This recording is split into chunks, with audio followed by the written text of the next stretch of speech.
Assalamualaikum warahmatullahi wabarakatuh. Saudara-saudaraku seiman, seagama, sebangsa, dan senegara. Ketemu lagi ya dengan saya. Dan biasalah saya akan selalu membagi-bagikan ilmu yang benar karena membagikan ilmu yang benar itu hukumnya wajib dan diperintah oleh Tuhan untuk menyebarkannya. Dan sekarang saya akan membahas tentang media sosial. Dari zaman ke zaman pasti berubah-ubah, termasuk zaman kita waktu muda tidak ada yang namanya media sosial atau HP ya, tidak ada. Tapi sekarang kita sudah tua, zaman anak kita yaitu ada media sosial atau HP ya. Jadi HP itu banyak sekali manfaatnya. Ya, seperti contohnya kita lihat cara-cara memasak ya, cara kita menjahit, cara kita memijit. Kalau kita langsung berguru kepada orang yang akan mengajarkan kita masak, ada yang mau mengajarkan, ada yang tidak kan? Kalau langsung gini, tolong ajari saya cara memasak ini, memasak itu. Kalau orang yang tidak mau kan menyakiti kita ya kata-kata. Tapi kalau sekarang zaman media sosial, kita ingin memasak apa tinggal ketik kan. Kalau dalam YouTube ingin memasak menggepuk gitu ya atau merendang. Kita lihat kan zaman sekarang sudah canggih kan enak, zaman sudah canggih ya. Kita ingin apapun tinggal ketik dalam media sosial ya, dalam YouTube. Dan sekarang pun banyak ya dalam media sosial ceramah-ceramah agama ya, maupun itu ceramah umat Nasrani ya, Kristen maupun umat Islam banyak ya. Dan sebagai kita umat Islam, kita boleh mencari ilmu agama dalam media sosial karena guru kita pun kan banyak dalam media sosial ya, guru-guru yang ada di pesantren ya, yang punya pesantren sekarang di media sosial banyak kan. Jadi itu sah-sah saja kalau kita mau mencari ilmu agama dalam media sosial walau tidak langsung datang ke pondok pesantrennya. Jadi boleh, jadi hukumnya tidak haram kalau kita mencari ilmu agama dalam media sosial itu boleh, dibolehkan ya. Tapi kita teliti ilmunya ya, jangan kita langsung berguru kepada guru yang mengajarkan ceramah agama yang ilmunya, tapi mohon maaf ya, yang ilmunya tidak nyambung gitu ya, tidak nyambung dengan akal. Jadi kita lihat ilmu-ilmu yang ceramah di media sosial itu yang ilmunya nyambung dengan akal logika dan dalam kehidupan makhluk yang ada di dunia khususnya kita manusia ya. Jadi kita boleh berguru kepada ilmu-ilmu di media sosial. Dan lihatlah ilmu-ilmu itu contohnya ya. Karena Nabi Muhammad sebagai pemimpin kita menerima kitab suci, yang disebut kitab suci itu ilmu-ilmu dari Tuhan. Tuhan itu yang maha suci. Jadi yang disebut ilmu dari Tuhan yang ditulis oleh Nabi Muhammad disebut kitab suci karena turunnya dari yang maha suci. Maka disebut kitab suci ya, yang disebut Al-Qur'anul Karim sebagai pedoman hidup kita yang dibawa oleh Nabi Muhammad dari Tuhan Sang Pencipta. Dan ilmu yang dibawa oleh Nabi Muhammad yaitu Al-Qur'anul Karim sebagai pedoman hidup kita mengajarkan akhlakul karimah, akhlak yang terpuji. Makanya Nabi Muhammad itu disebutnya akhlakul karimah, akhlak yang terpuji. Kenapa Nabi Muhammad disebut akhlakul karimah, akhlak yang terpuji? Semua yang ada dalam Quran beliau amalkan dalam kehidupan sehari-hari. Seperti contohnya beliau kan banyak tetangga ya, dulunya ada Yahudi, ada Nasrani. Ketika beliau melihat tetangganya musibah walaupun Yahudi, walaupun Nasrani, beliau langsung melayatnya, membawa makanan, begitu ya. Dan itu adanya dalam Quran dan beliau amalkan. Seperti beliau sebagai pemimpin ya. Nabi Muhammad itu pemimpin umat, juga pemimpin dalam perang ya. Kenapa Nabi Muhammad memimpin perang? Kan Nabi Muhammad itu akhlakul karimah, akhlak yang terpuji.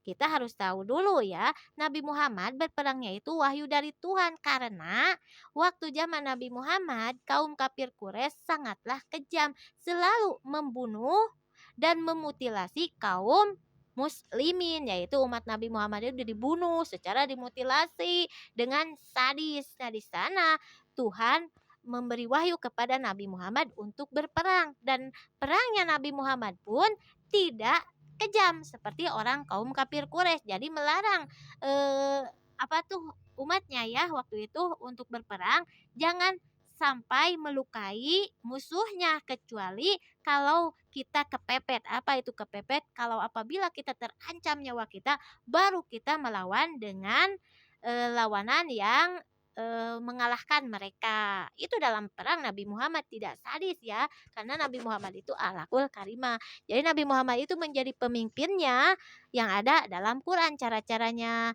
menjadi punya tetangga yang ada dalam Quran beliau jalankan, memimpin ke rumah tanggaan pun beliau menjalankannya yang ada dalam Quran, yaitu memberi nafkah lahir batin. Walaupun dia poligami yang disuruh oleh Tuhan, dia sangat adil kepada istri-istrinya, dan istri-istrinya pun sangat menurut, karena Nabi Muhammad manusia yang luar biasa dalam akhlak, yaitu Quran. Jadi Nabi Muhammad itu akhlakul karimahnya yang ada dalam Quran. Makanya umat Nabi Muhammad, kita sebagai pedoman kita Quran yang dibawa oleh Nabi Muhammad, kita wajib menjalankan isi Al-Quran.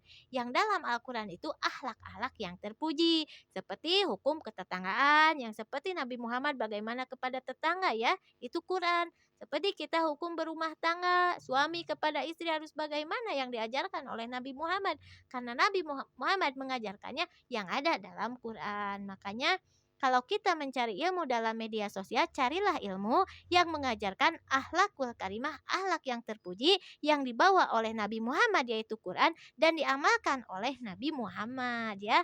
Makanya Nabi Muhammad itu akhlakul karimah, akhlak yang terpuji, karena beliau mengamalkan isi kitab suci Al-Quran. Dan Al-Quran itu pedoman hidup untuk kita sebagai umat Nabi Muhammad, dan harus menjalankan isi Al-Quran ya. Jadi Al-Quran itu akhlak-akhlak yang terpuji yang harus kita jalankan ya. Seperti hukum bab waris, ada aturannya kan? Hukum pembagian harta apabila ada perceraian, itu Quran. Kita wajib melihat Al-Quran supaya hidup kita diridhoi oleh Tuhan. Kalau kita tidak melihat aturan dari Tuhan yaitu Al-Quran, maka kehidupan kita hanya sebatas nafsu kita. Contohnya, suami kepada istri banyak ya, sekarang kan banyak yang tidak tahu ilmunya dalam berumah tangga.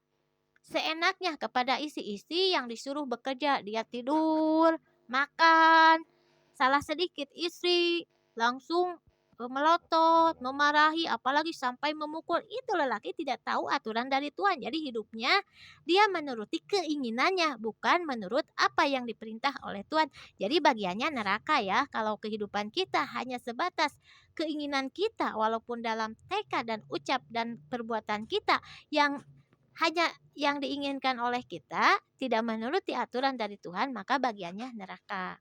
Maka hidup ini kita harus menuruti aturan dari Tuhan, yaitu Al-Quranul Karim. Jadi Al-Quran itu pedoman hidup yang harus kita jalankan, yang dibawa oleh Nabi Muhammad, yang diturunkan oleh Tuhan Sang Pencipta. Jadi kita boleh melihat ilmu-ilmu agama dari media sosial, karena sekarang zaman canggih, tapi lihat ilmunya yang bagaimana ya. Jadi ilmu yang dibawa oleh Nabi Muhammad itu Al-Quranul Karim, Al-Quran yang penuh berkah.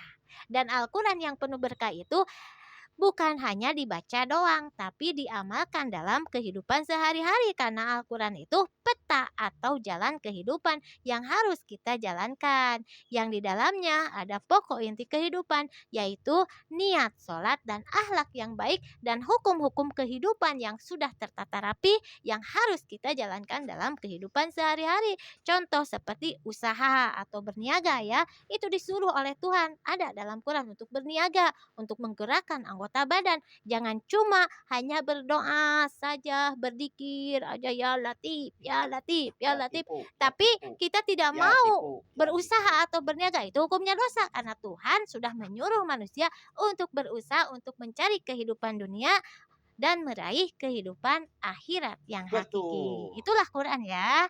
Jadi boleh melihat ceramah agama dalam media sosial, tidak haram loh, tidak, asalkan kita lihat ilmunya yang bagaimana ya. Kalau ilmunya yang menyesatkan, contoh ya, yang menyesatkan umat banyak yang contoh kita tidak perlu sholat contohnya ya nggak perlu sholat juga nggak apa-apa asalkan kita zikir.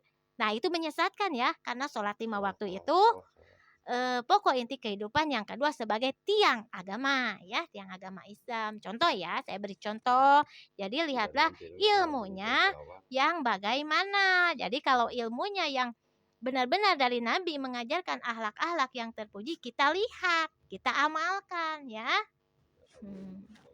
Dan kita membaca sholawat. Sholawat itu kan penghormatan kepada Nabi Muhammad.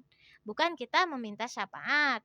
Sedangkan syafaat kita jalankan yang dibawa oleh Nabi Muhammad. Yaitu niat, sholat, akhlak, dan hukum-hukum kehidupan yang sudah diatur oleh Tuhan dalam Al-Quran. Maka kita jalankan dan kita akan mendapat syafaat Nabi. Kalau membaca sholawat itu penghormatan kepada Nabi Muhammad sebagai pemimpin kita. Sekian ya, semoga bermanfaat. Khususnya bagi saya pribadi, umumnya bagi Anda yang mendengarkan ceramah-ceramah saya. Assalamualaikum warahmatullahi wabarakatuh. Terima kasih untuk pencerahannya, Nyimas Ratu.